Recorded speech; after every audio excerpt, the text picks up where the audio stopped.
सबसे पहले शिव गुरु के चरणों में प्रणाम करती हूँ, मेरा प्रणाम स्वीकार हो। मैया पार्वती के चरणों में प्रणाम करती हूँ, मेरा प्रणाम स्वीकार हो। कार्तिक गणेश दोनों भैया के चरणों में प्रणाम करती हूँ, मेरा प्रणाम स्वीकार हो।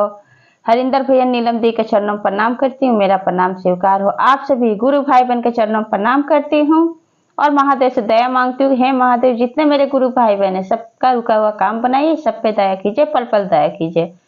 आज मैं जो कथा आप लोगों को सुनाने जा रही हूँ कि मैया पार्वती ने महादेव को क्यों निगला। कथा बहुत सुंदर है, शुरू से अंत तक सुनिएगा। अगर आप लोग महादेव के सच्चे भक्त हैं तो वीडियो को, कथा को शुरू से अंत तक सुनिए और वीडियो को लाइक कीजिए।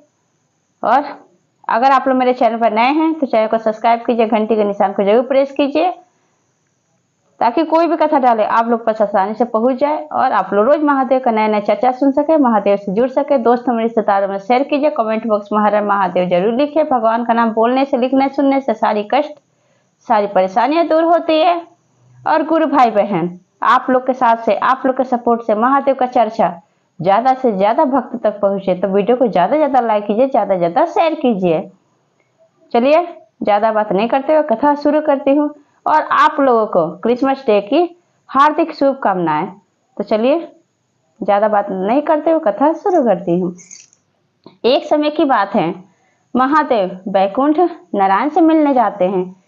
जब महादेव विष्णु भगवान से मिलने जाते हैं तो विष्णु भगवान कहते हैं महादेव से कि महादेव, हम लोग कल आपके घर आएंगे भोजन करने के लिए, लेकिन आपको याद रहे कि भोजन हम सब साथ में करेंगे। मैं, देवी लक्ष्मी, ब्रह्मदेव, देवी सरस्वती, सभी देवी दुर्गा आपके घर पधारेंगे, आपके घर भोजन करने।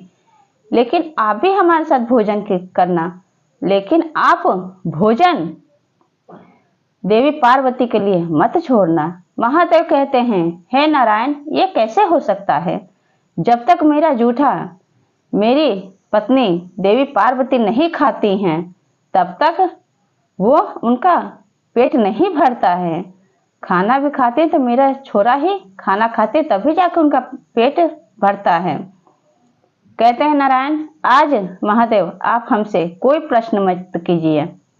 आज मैं जो आपको कह रहा हूँ वो आप सुनिए।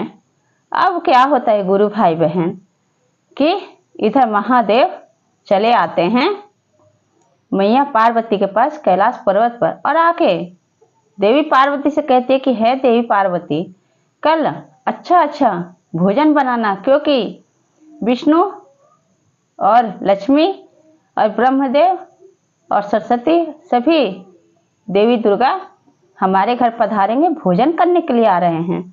तब क्या होता है गुरु भाई बहन, देवी पार्वती अगले दिन सुबह उठ के सारा काम निपटा के अच्छा पकवान बनाती है, खूब सुंदर सुंदर खाना बनाती हैं।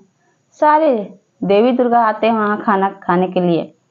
अब क्या होता है कि सबको खाना देवी पार्वती परोस देती हैं और जब सब खाने लगते हैं तो उसी समय, खाना खाते समय देवी लक्ष्मी और देवी सरस्वती कहती हैं पार्वती से कि पार्वती बहन, आप भी आइए, आप भी हमारे साथ बैठ के खाना खाइए, भोजन कीजिए हमारे साथ। तब देवी पार्वती कहती हैं देवी लक्ष्मी से कि नहीं बहन, मैं आपके साथ खाना नहीं खा सकती हूँ। मैं हमेशा महादेव का छोड़ा हुआ जूठा खाना ही सबसे पहले ग्रहण करती हूँ। सबसे पहले मैं अपने महादेव का ही थाल का जूठा खाना खाती हूँ, तब भी जाके मेरा पेट भरता है। मैं खाना ऐसे नहीं खाती हूँ, मैं हमेशा शादी के बाद महादेव का ही जूठा खाना खाती हूँ। ये सब बातें जब सुनते हैं महादेव और नारायण तो महादेव अब नारायण की तरफ देखने लगते हैं। अब मन ही मन कहते हैं कि नारायण, आज अगर मैं खाना नहीं छोड़ा तो मेरी जो पत्नी है देवी पार्वती वो भूखी रह जाएगी। अब क्या होता है गुरु भाई बहन, अब नारायण तो पहले ही मना कर दिए थे महादेव से। अब महादेव क्या करते हैं कि सब भोजन कर लेते हैं। महादेव थाल का सारा निवाला खा जाते हैं और खाने के बाद जब सब खा लेते हैं और वहाँ का जगह साफ करके बोलती हैं देवी पार्वती नंदी से कि नंदी जाओ पुत्र और महादेव का थाल लेकर आओ, मैं भी भोजन कर लूं। जब थाल ला के नंदी देते हैं तो देखते हैं कि उसमें एक भी निवाला नहीं है। देवी पार्वती कहती हैं नंदी से कि नंदी तुम भूल रहे हो क्या, ये थाल महादेव का नहीं है। महादेव जानते हैं कि जब तक उनका जूठा मैं नहीं खाऊंगी तब तक मेरा पेट नहीं भरेगा। अगर वो खाना नहीं छोड़ेंगे तो भूखी रह जाऊंगी।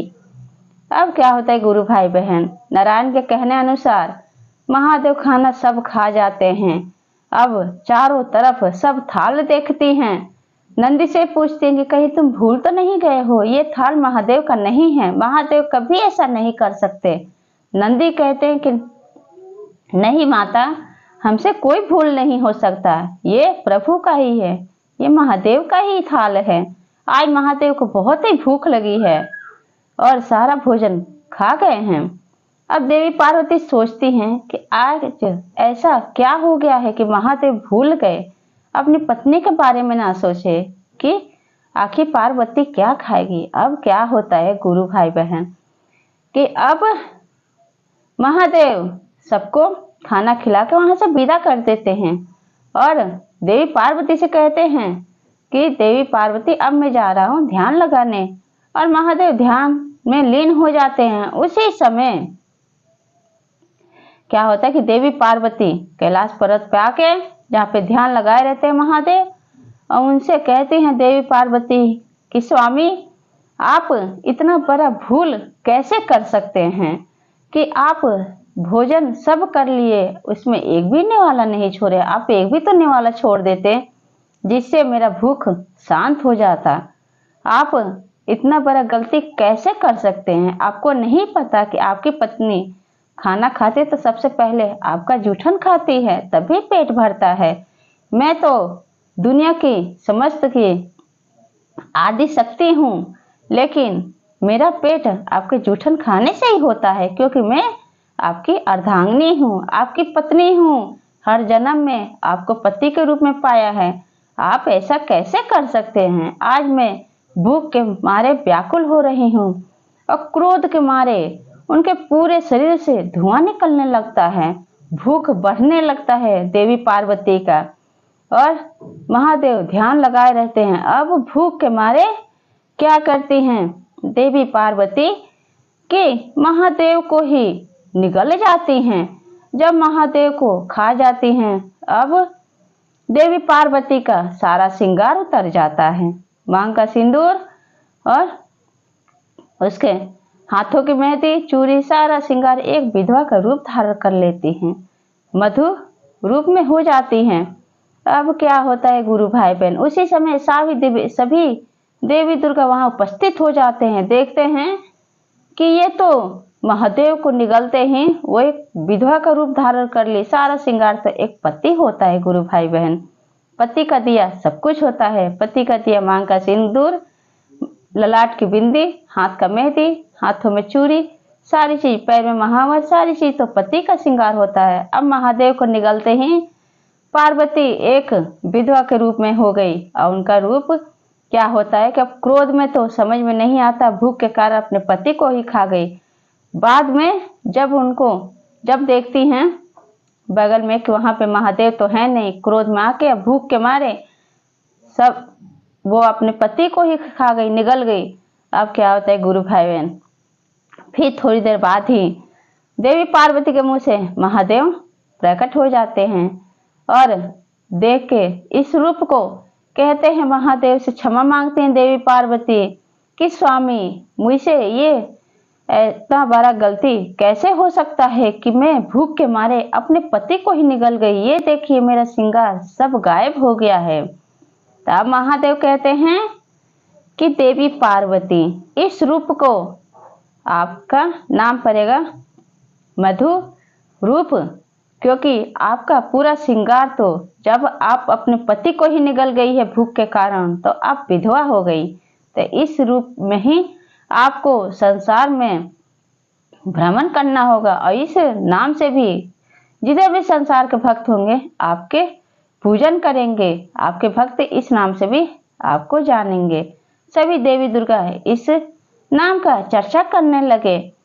और फिर से क्या होता है गुरु भाई बहन कि ये एक नाम मधु रूप पड़ जाता है देवी पार्वती का, क्योंकि क्रोध मां के भूख के कारण वो अपने पति महादेव को ही निगल गई थी। तब सभी देवी दुर्गा के सामने महादेव कहते हैं देवी पार्वती से कि ये सब रचना नारायण का रचा हुआ है। नारायण के कहने पे ही मैं तुम्हारे लिए भोजन नहीं छोड़ा हूँ, सारा भोजन मैं खा गया हूँ। तब नारायण कहते हैं देवी पार्वती से कि हाँ देवी पार्वती, मैंने ही कहा था इस रूप को सब दुनिया याद रखेगी, सारे भक्त इस रूप में भी आपको पूजेंगे। अब क्या होता है गुरु भाई बहन, फिर से देवी पार्वती और महादेव फिर से दोनों एक साथ रहने लगते हैं और फिर से पूरी श्रृंगार में देवी पार्वती सज जाती हैं। और इस रूप को दुनिया आज भी मधु रूप में याद रखते हैं देवी पार्वती को। देवी पार्वती का अनेकों रूप हैं, अनेकों नाम हैं, अनेकों रूप में उनको भक्त पूजते हैं, लेकिन एक नाम ये भी है गुरु भाई बहन। तो ये चर्चा आप लोगों को कैसा लगा कमेंट बॉक्स में जरूर बताइए और सब बोलिए हर हर महादेव, माता पार्वती की जय।